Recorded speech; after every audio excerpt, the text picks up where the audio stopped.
नमस्कार मित्रमैत्रिणींनो, मी मुक्ता कदम। आज परत एकदा अहमदनगर जिल्ह्याचं राजकारण तापलेलं दिसत आहे या दोघांमुळे। तर आज सुजय विखे दादांनी एक डायलॉग मारलेला आहे। त्या डायलॉगचा आपण अर्थ पाहून घेऊया आणि डायलॉगमध्ये म्हणतात तसं ते खरोखर टायगर आहेत का हेही पाहूया। तर आपल्याला माहिती आहे की लोकसभेला सुजय विखे आणि निलेश लंके हे दोघे जण एकमेकांच्या विरोधामध्ये लढत होते। सुजय विखे यांना भाजपने तिकीट दिलं होतं आणि निलेश लंके हे राष्ट्रवादी काँग्रेस शरदचंद्र पवार गटाकडून लढले। विजय कोणाचा झाला? लंके यांचा विजय झाला आणि सुजय दादा पडले। अर्थातच ते पडल्याच्या नंतर लोकांना असं वाटलं की आता काय करतील ना, लोकसभेला तर माणूस पडलेला आहे, पण विधानसभेला आता त्यांनी जोरदार तयारी सुरू केलेली आहे। अहमदनगर जिल्ह्यामध्ये वेगवेगळ्या ठिकाणी ते फिरत असतात, बोलत असतात आणि काही ना काही डायलॉग देत असतात। आता त्यांना डायलॉग मारण्याची सवय अनेक आपण त्यांचे डायलॉग याच्या आधीही पाहिलेले आहेतच। आज त्यांचा एक नवीनच डायलॉग आलेला आहे आणि ते असं म्हणतात की मी कुठेही गेलेलो नाही आहे, मी कुठेही लपलेलो नाही आहे, टायगर अभी जिंदा है। पुढे ते म्हणतात की त्यामुळे तुम्ही काळजी करायचं काहीही कारण नाही, असे वादळ येत असतात आणि जात असतात। ते पुढे म्हणतात की बाळासाहेब त्यांचे वडील हे सुद्धा पराभूत झाले होते आणि मी तर त्यांच्या पुढे काही 10% सुद्धा नाही आहे, त्याच्यामुळे मी पराभूत झालो याचा अर्थ काय खूप मोठं आपल्यामध्ये खोट आहे असं बिलकुल नाही आहे, असं त्यांना सांगायचं आहे थोडक्यात। आणि तसं म्हणतात की परिस्थिती बदलली, माझा पराभव झाला पण परिस्थिती ही बदलत असते। ते म्हणतात की आपण पुन्हा एकदा तेवढ्याच ताकदीने आणि तेवढ्याच उमेदीने सर्वसामान्य जनतेचे काम करत राहणार आहे, असं यांना म्हणायचं आहे।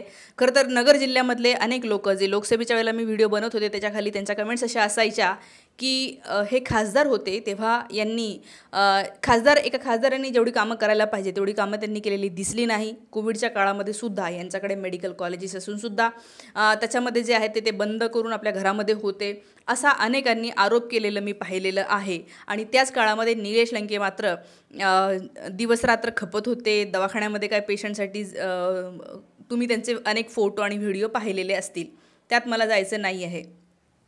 आता ह्यांना जे म्हणायचं आहे की टायगर जिंदा आहे म्हणजे मी जिंदा आहे, म्हणजे ते स्वतःला टायगर संबोधत आहेत। चांगली गोष्ट आहे, स्वतःचा आत्मविश्वास वाढवण्यासाठी आपण अशा गोष्टी नक्कीच केल्या पाहिजे। पण दादा, मला तुम्हाला एक सांगायचं आहे की जेव्हा तुम्ही स्वतःला टायगर म्हणता, टायगर म्हणजे काय तर एकदम जिगरबाज असा प्राणी ज्याच्यामध्ये खूप मोठी ताकद आहे, जो कोणालाही घाबरत नाही, जो कोणालाही न घाबरता काहीतरी बोलतो करतो, असा प्राणी टायगर। तर मला एक सांगा, तुम्ही खरोखर जेव्हा स्वतःला टायगर आहे असं संबोधता तर ह्या मोदी सरकारच्या काळामध्ये गेल्या 10 वर्षामध्ये जे काही चुकीची कामं झालेली आहे त्याच्या विरोधात तुम्ही कधी आवाज उठवलेला दिसला नाही। तुम्ही कधीही शेतकऱ्यांना भाव मिळावा असं म्हणलेलं नाही आहे, हमी भाव मिळावा असं तुम्ही कधीही म्हणलेलं नाही आहे, पीक विमा मिळावा असं तुम्ही कधीही मागणी तुमच्या या सरकारकडे केलेली नाही आहे 10 वर्षामध्ये। दुधाला भाव नाही याच्यासाठी शेतकरी आंदोलन करत होते तुमच्या जिल्ह्यामध्ये, मात्र तुम्ही कधीही तुमच्या याच्यातमधनं की शेतकऱ्यांच्या दुधाला भाव मिळाला पाहिजे म्हणून तुम्ही लावून धरलेला आहे मुद्दा, असं कधीही झालेलं नाही आहे। तर मला असं वाटतं की जर हे महत्त्वाचे जनतेचे मुद्दे तुम्ही उठवत नसाल तर तुम्ही जे म्हणत आहात की टायगर अभी जिंदा आहे, तर म्हणजे मला तरी शंका आहे। अर्थात सुजय विखे दादा हे यंग आहेत, शिकलेले आहेत, डॉक्टर आहेत, चांगला अभ्यास आहे त्यांचा, इंग्रजी खूप चांगलं बोलता येते। ते म्हणत असतात मी जशी इंग्रजी बोलतो तशी कुणालाही बोलता येत नाही। तर हे जे काही ते बोलत असतात, मला असं वाटतं की मग या गोष्टीसुद्धा त्यांना कळल्या पाहिजे। त्यांच्याकडून होप्स आहेत, पण मला असं वाटतं की ते चुकीच्या पक्षाकडे आहे। माझं स्वतःचं असं मत आहे त्यांच्याबद्दल कधीही। बरं, पुढे ते म्हणतात, पुढे ते काय म्हणलेले आहे तेही पाहूया। ते म्हणतात तुम्ही माझं भाषण कधीही ऐका आणि निवडून आलेल्या व्यक्तीचं भाषण ऐका। थोडक्यात त्यांना म्हणायचं आहे, निवडून आलेले व्यक्ती कोण? लंके यांच्याविषयी त्यांना म्हणायचं आहे। तुम्हाला लगेच फरक जाणवेल की निवडून आलेल्या माणसाच्या भाषणात कधीही समाजहिताचे काम, शेतकऱ्याचे काम, जनसामान्यांच्या जीवनात परिवर्तन व्हावं अशा प्रकारचं काम कधीही ऐकायला मिळणार नाही। तर मला असं वाटतं की हेच त्यांचं वाक्य आहे ते चुकीचं आहे। म्हणजे मी ऐकलेले लंके यांची भाषणं, त्याच्यामध्ये बोलतात ते समाजहिताविषयी, शेतकऱ्यांच्या भावाविषयी, या सगळ्या विषयी मध्ये त्यांनी कांद्यासाठी पण आंदोलन केलं होतं। त्याच्यामुळे सुजय विखे दादा, तुमचं जे आहे ते करिअर राजकारणात अजून खूप करायचं आहे, पण जेव्हा तुम्ही असं काहीतरी बोलता ना तर तेव्हा लोकांना कळतं की तुम्ही हे चुकीचं बोलता किंवा खोटं बोलतात। थोडक्यात खोटं हा शब्द त्याच्यासाठी योग्य असेल। आम्हाला कुठेतरी असं वाटायला लागले की ज्या पक्षामध्ये राहून तुम्हाला नरेंद्र मोदी यांच्यासारखं खोटं बोलायची सवय लागलेली आहे का? ती लागली असेल तर मला असं वाटतं की आपण ते चेक करावं। होत असतं, आपण ज्यांच्यासोबत राहतो त्यांच्यासारखा आपला स्वभाव बनतो, पण मला असं वाटतं की जे लोक स्वतःला चेक करत राहतात की अरे मी बरोबर बोललो ना, मी नीट बोलतोय ना, तर मला वाटतं सुधारणा करता येतात. बरं, त्यांना असं म्हणायचं आहे की जे निवडून आलेले आहेत ते कधीही असं बोलत नाही, हा बोगस आहे, याला गाडू, अशाच प्रकारची भाषणं ते करतात. मला वाटतं की हे मोदी यांच्यासाठी ॲप्ट बसतं. निवडून आलेले आहेत, ते तिसऱ्यांदा पंतप्रधान बनलेले आहेत आणि ते कशाविषयी बोलतात, ते काय बोलतात. मग मी जे आत्ता तुम्हाला सांगितलं की तुम्ही म्हणतात की समाजहिताचं मी बोलतो, शेतकऱ्याचं मी बोलतो, तुम्ही नरेंद्र मोदी यांच्याकडे शेतमालाला भाव मिळावा म्हणून मागणी करणार आहात का? शेतमालाला भाव नाही आहे. सोयाबीनचा भाव 2012 साली 6,000 होता, आज त्याचा भाव 4,000 इतका आहे. म्हणजे आमचं सोयाबीन तेव्हा जास्त भावाने घेतलं जात होतं, आज कमी भावाने घेतलं जात आहे.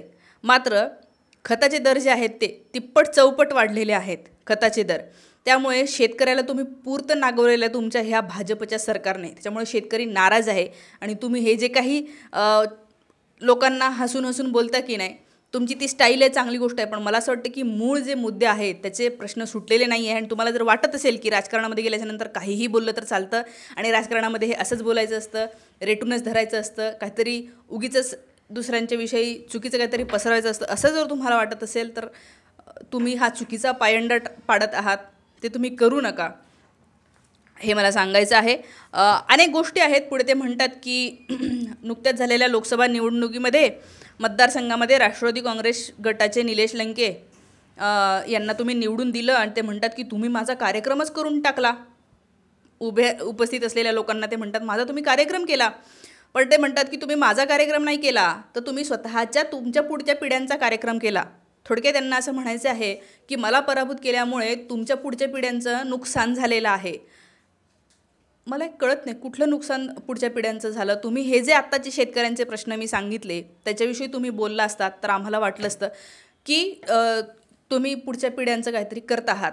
तुम्हाला माहिती असेल की शिक्षणाचा काय हे आहे. इथं 14,000 शाळा महाराष्ट्रामध्ये बंद होत आहे समूह शाळांच्या नावावर. मराठी शाळा बंद होणार आहे. जवळपास 1.5 लाख पहिलीमध्ये जाणाऱ्या विद्यार्थ्यांचं इथे नुकसान होणार आहे. 10-10 किलोमीटर गावातले मुलं पायी चालत जाऊ शकत नाही. मला असं वाटतं की जेव्हा पुढच्या पिढ्यांचा तुम्ही म्हणता ना, तर तुम्ही या विषयावर जर कधी बोलला असतात, तुम्ही म्हणलं असतं की नाही ह्या शाळा बंद होणं चुकीचं आहे, तर आम्हाला खरोखर वाटलं असतं की तुम्ही पुढच्या पिढ्यांचा विचार करता. मात्र या सरकारने मोदी पंतप्रधान झाल्याच्या नंतर शिक्षणावरचा खर्च हा कमी करत गेलेला आहे, बजेट कमी करत गेलेलं आहे. त्यामुळे तुम्ही दादा खरोखर पुढच्या पिढ्यांचा विचार करता का, हा जो आहे तो ही शंकाच आहे. इथं 2 लाख जवळपास 2 लाख शासकीय भरत्या या अजूनही झालेल्या नाही आहे, रिकामी पदं आहेत. तर ही रिकामी पदं भरावी म्हणून जर तुम्ही आंदोलन केलं असतं, मागणी केली असती, तर आम्हाला खरोखर असं वाटलं असतं की तुम्ही पुढच्या पिढ्यांचा विचार करता. मात्र तसं होताना दिसत नाही. दुधाला, शेतकऱ्याच्या दुधाला भाव मिळावा, हमीभाव मिळावा म्हणून तुमच्या जिल्ह्यातले शेतकरी आंदोलन करतात. तेव्हा तुम्ही जर का म्हणलं असतं की नाही हमीभाव मिळावा आणि तो मिळवून दिला असता, तर आम्हाला खरोखर वाटलं असतं की तुम्ही पुढच्या पिढ्यांचा विचार करता. तुम्हाला माहिती आहे शालेय साहित्यावर या सरकारने 18% जवळपास 12 ते 18% GST आहे साहित्यावर, शालेय साहित्यावर. आणि सोन्यावर किती GST आहे? फक्त 3%. म्हणजे श्रीमंत लोक सोनं घेतात त्याच्यावर फक्त 3% हे द्यायचं. आणि वह्या पुस्तकं खरेदी करायला गेले ना, हेच यांच्या पुढच्या पिढ्या तुमच्यासमोर बसलेल्या लोकांच्या, ते खरेदी करायला गेल्याच्या नंतर ते पुस्तकं आणि वह्या महाग झालेल्या आहेत, त्यांच्या किमती वाढलेल्या. कारण काय? GST वाढवलेला यांनी. म्हणजे कधी नव्हत्या त्या छोट्या छोट्या वह्या ज्या आहेत ना, आता 60 रुपयाला वगैरे मिळायला लागली. म्हणजे ती वही 15 आणि 18 रुपयाला आम्ही घेतलेल्या आहेत 4-5 वर्षापूर्वी. ज्या वह्या त्या आता 40च्या वर जे आहे त्या प्रत्येक वहीचा भाव आहे. तर मला एक सांगा, तुम्ही कुठल्या पुढच्या पिढ्यांचा गोष्टी करताय आणि तुम्ही समोर बसलेल्या लोकांना का असं सांगत आहात की तुम्ही पुढच्या पिढ्यांचा विचार करता? तुमचं काहीतरी रोडमॅप पण दिसत नाही की पुढच्या पिढ्यांचा तुम्ही खरोखर विचार करता. महाराष्ट्रामध्ये शालेय शिक्षणाचे जे काही सर्वे आलेले ते इतके धक्कादायक आहे. 12वीमध्ये शिकणारे मुलं जे आहेत, आजच्याच लोकसत्ताला आलेलं आहे. हे बघा, तुम्हाला मी दाखवते, याची कात्रणं करून ठेवलेली आहे. अधिकृत आकडेवारी आहे.